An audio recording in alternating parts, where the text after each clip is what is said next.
CPM party Neerolppalam branch അംഗമാണ്. CITയുടെ area committee മെമ്പറാണ്. Thiruvangadi area committee മെമ്പറാണ്. ആ പറയുന്ന എനിക്ക് ഈ അവസ്ഥ വരുമ്പോൾ പാവപ്പെട്ട സാധാരണക്കാരന്റെ അവസ്ഥ എന്തായിരിക്കുമെന്ന് പൊതുജനം ചിന്തിക്കണം. മനുഷ്യത്വത്തിന്റെ ഒരു ലെവലേശ കണിയുണ്ടായില്ല. അവനവന്റെ വീട്ടിലൊരു കുട്ടീനെ കൊണ്ടുപോകുമ്പോഴാണ് ഇവർക്ക് ഇതിന്റെ വേദന മനസ്സിലാവും. വളരെ വേദന. ഇപ്പൊ ഒരാഴ്ചയായിട്ട് എനിക്ക് ഉറങ്ങാൻ സാധിക്കുന്നില്ല. സുഹൃത്തുക്കൾ വിളിക്കുമ്പോൾ ഫോൺ സംസാരിക്കാൻ പറ്റുന്നില്ല.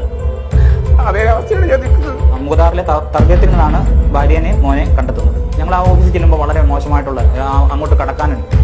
നമ്മൾ അവിടെ ചെല്ലുമ്പോൾ നമ്മൾ കേരളത്തിൽ തന്നെയാണോ ജീവിച്ചു പോകുന്നതെന്ന് നമുക്ക് ഒരു ഭീതി ജനിപ്പിക്കുന്ന അന്തരീക്ഷമായിരുന്നു ഞാൻ അവിടെ ചെല്ലുമ്പോണ്ടായിരുന്നത്. ഭാര്യയെയും മകനെയും മതം മാറ്റിയെന്ന പരാതിയുമായി മലപ്പുറം സ്വദേശി രംഗത്ത്. CPM അംഗം കൂടിയായ പരാതിക്കാരനെ പാർട്ടിയും കൈയൊഴിഞ്ഞു.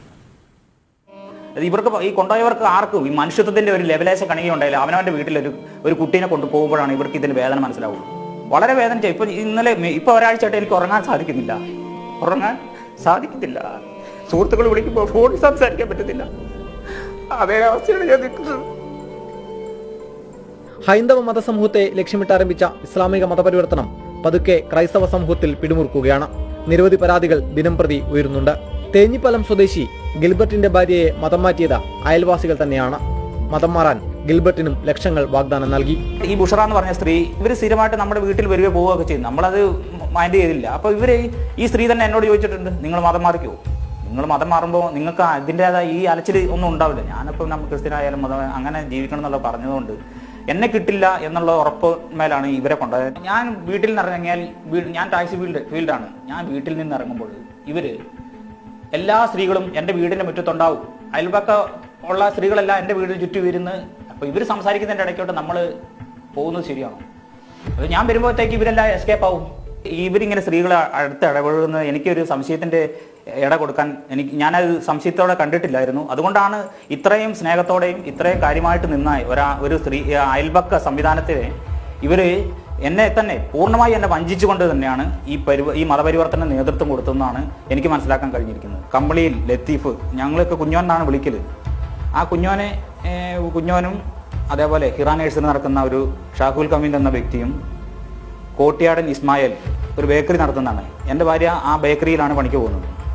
ഇവരിങ്ങനെ 3 പേരും കൂടി ആലോചിച്ച് ഇത് മാറ്റാനുള്ള തയ്യാറെടുപ്പുകൾ നടക്കുന്നെന്ന് ഞാൻ പുറത്തത് അറിയാൻ എനിക്ക് കഴിഞ്ഞിട്ടുണ്ട്. ഇതിന് മുൻകൈ എടുത്തതാവട്ടെ വാർഡ് മെമ്പറും ഒപ്പം കാലിക്കറ്റ് യൂണിവേഴ്സിറ്റി ജീവനക്കാരനായ ഭർത്താവുമെന്നും ഗിൽബർട്ട് പറയുന്നു. പഞ്ചായത്തിലെ മെമ്പറാണ്. ആ മെമ്പർ വിളിച്ച് പറഞ്ഞിട്ടുണ്ട് വീട് നന്നാക്കാന്ന് പറഞ്ഞിട്ടുണ്ട്. ആ സ്ത്രീയും ഈ കൂട്ടത്തിൽ ഉണ്ട്. പഞ്ചായത്ത് മെമ്പറുടെ പേര് നസീമ യൂനസ്. നസീമയുടെ ഭർത്താവാണ് യൂനസ്. കാലിക്കറ്റ് യൂണിവേഴ്സിറ്റിയിലെ ഉദ്യോഗസ്ഥനാണ് അയാൾക്ക് മുഖ്യ പങ്കുണ്ട് ഈ മതം മാറ്റുന്നില്ല. നാട്ടിലേക്ക് വിളിക്കുമ്പോൾ ഇവളിങ്ങനെ ഇങ്ങനെ ഓഫർ തന്നിട്ടുണ്ട്, 25 ലക്ഷവും വീടും തരാമെന്ന് പറഞ്ഞിട്ടുണ്ട്.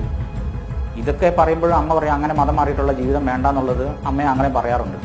ഇവളെ ഇടയ്ക്ക് പറയാറുണ്ട്, ഇപ്പൊ വിദേശത്തു നിന്നൊക്കെ ഇഷ്ടംപോലെ പൈസ കിട്ടും മതം മാറിയാൽ. അതിന് ഇങ്ങനെയുള്ള സംഘടനകളുണ്ട്. IS എന്ന് പറഞ്ഞാൽ എനിക്ക് സത്യത്തിൽ നമ്മൾ ഇപ്പോൾ തീവ്രവാദ സംഘടന എന്നാണ് അറിയപ്പെടുന്നത്. ഇവള് ഇടയ്ക്ക് ഇങ്ങനെ ചോദിക്കാറുണ്ട്. അപ്പൊ ഞാൻ ഇത് എന്തിനാ ഇതൊക്കെ നീ അറിയാം, ഇതാരെ നിന്നോട് ചോദിക്കുന്നത്? അപ്പം ബുഷറ പറയും, അല്ലെങ്കിൽ കൊലുസ് പറയും. അപ്പൊ ഇതൊക്കെ നമ്മൾ പെണ്ണുങ്ങളുടെ വിഷയമായതുകൊണ്ട് നമ്മൾ അതൊക്കെ വെറുതെ അവർക്ക് അറിയത്തില്ലാത്ത കാര്യങ്ങൾ എന്തെങ്കിലും ചോദിച്ചറിയുന്നതെന്ന് വെച്ചാണ് ഞാൻ സംസാരിക്കുന്നത്. ഭാര്യയെ കാണാതായതോടെ അന്വേഷണം അവസാനിച്ചത് കോഴിക്കോട്ടെ മതപരിവർത്തന കേന്ദ്രമായ തർബിയത്തിൽ. മുഖതാറിലെ തർബിയത്തിൽ നിന്നാണ് ഭാര്യനെ മോനെ കണ്ടെത്തുന്നത്. ഞങ്ങൾ ആ ഓഫീസിൽ ചെല്ലുമ്പോൾ വളരെ മോശമായിട്ടുള്ള അങ്ങോട്ട് കടക്കാനുണ്ട്. നമ്മൾ അവിടെ ചെല്ലുമ്പോൾ നമ്മൾ കേരളത്തിൽ തന്നെയാണോ ജീവിച്ചു പോകുന്നതെന്ന് നമുക്ക് ഒരു ഭീതി ജനിപ്പിക്കുന്ന അന്തരീക്ഷമായിരുന്നു ഞാൻ അവിടെ ചെല്ലുമ്പോൾ ഉണ്ടായിരുന്നത്. അത് നമുക്ക് ഗേറ്റ് കടന്ന് അങ്ങോട്ട് ഉള്ളിൽ ഇത് കയറാൻ പറ്റാത്തൊരു സാഹചര്യം. അവിടെ ചെന്നപ്പോൾ പോലീസുകാരെ അങ്ങോട്ട് കയറ്റാൻ അവർ സമ്മതിക്കുന്നില്ലാത്തൊരു ഒരു രീതി കണ്ടിരുന്നു.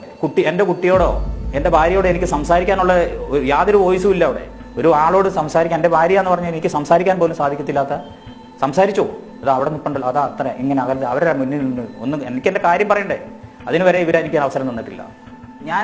ഞാൻ തർബിയത്തിൽ ഉലമയിൽ ചെല്ലുമ്പോൾ എന്നേക്കാൾ പ്രായമുള്ള ആളുകൾ ഈ മുണ്ടും പൊക്കി പിടിച്ച് ഇത് സുന്നത്ത് ചെയ്ത അതിൻ്റെ വേദന. അപ്പം എനിക്ക് വളരെ വേദന തോന്നി. പ്രായമായ ആൺകുട്ടികളും ഉണ്ട് അവിടെ. ഒരു 10, 40, 30, 32 വയസ്സിന് മേലെയുള്ള ആളുകളും മതത്തിലേക്ക് റിക്രൂട്ട്മെന്റ് ചെയ്യപ്പെടുന്നുണ്ടെന്നാണ് എനിക്ക് അവിടെ മനസ്സിലാക്കുന്നത്. ഗിൽബർട്ടിന് പാർട്ടി എന്നാൽ ജീവനാണ്. പക്ഷേ ഭാര്യയെയും മകനെയും രക്ഷിക്കാൻ പാർട്ടിയോട് സഹായം ചോദിച്ചെങ്കിലും പാർട്ടി നിന്നത് മതം മാറ്റ സംഘത്തിനൊപ്പം. ഞാൻ CPM പാർട്ടി നീരോൽപ്പാലം ബ്രാഞ്ച് അംഗമാണ്. CITയുടെ ഏരിയ കമ്മിറ്റി മെമ്പറാണ്. തിരുവങ്ങാടി ഏരിയ കമ്മിറ്റി മെമ്പറാണ്. ആ പറയുന്ന എനിക്ക് ഈ അവസ്ഥ വരുമ്പോൾ പാവപ്പെട്ട സാധാരണക്കാരന്റെ അവസ്ഥ എന്തായിരിക്കുമെന്ന് പൊതുജനം ചിന്തിക്കണം. പാർട്ടിയിൽ സംസാരിച്ചിട്ടുണ്ട്, പാർട്ടിയിൽ കാര്യങ്ങൾ അവിടെ ബ്രാഞ്ചുമായിട്ട് ബന്ധപ്പെട്ട് പറഞ്ഞിട്ടുണ്ട്. പക്ഷേ ഇടപെടൽ വരുന്നില്ല. അവരോട് ഇത് പറയുമ്പോൾ അവർക്ക് അത് ഇഷ്ടപ്പെടുന്നില്ലാത്ത രീതിയിലാണ് അവരുടെ ടോണ് നമ്മളോട് പെരുമാറ്റം. ഇതുപോലെ മതം മാറിപ്പോയ പലരും ഒന്നുകിൽ മരിക്കുകയോ ദുരൂഹമായി അപ്രത്യക്ഷമാവുകയോ ചെയ്തിട്ടുണ്ട്. ചിലർ IS-ന്റെ ചാവേർ പോരാളികളായി കൊല്ലപ്പെട്ടിട്ടുണ്ട്. നീതിന്യായ വ്യവസ്ഥ കണ്ണടയ്ക്കുന്നതിനാൽ ഇത്തരം സംഭവങ്ങൾ നിർബാധം തുടരുകയാണ്.